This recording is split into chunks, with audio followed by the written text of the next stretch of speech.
is driving me to pick up my car again. I got picked up to get the windows tinted yesterday. The window tinting person called me on FaceTime and he's like, hey, we didn't break your car, but the window just fell down. And it didn't break the window, but the regulator was broke, so... Just like ours. Mercedes-Benz of Traverse City has my car. I haven't seen it yet with the tinted windows. Super excited. Laura thinks I'm an idiot. The guy at the dealer that fixed it said the cable, something or another, was broken. My first time seeing it with tint, it does look really good.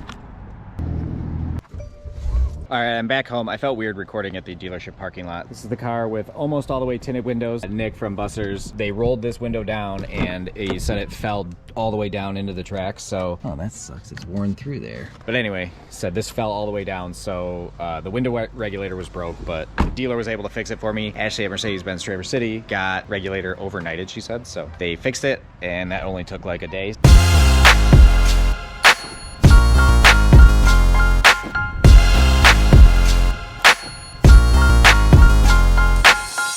I think it's coming out really good. I think I've decided on yellow calipers. Got to put the fender badges on. Maybe I'll do that right now. I labeled them because when I did this on the white car, I put them on the wrong side and then I had to order new ones.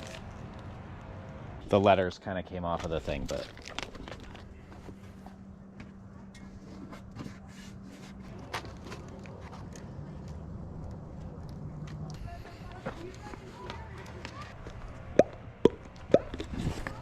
So these like Chinese knockoff emblems that I bought on eBay come even with Mercedes packaging and part numbers. Like, look at this.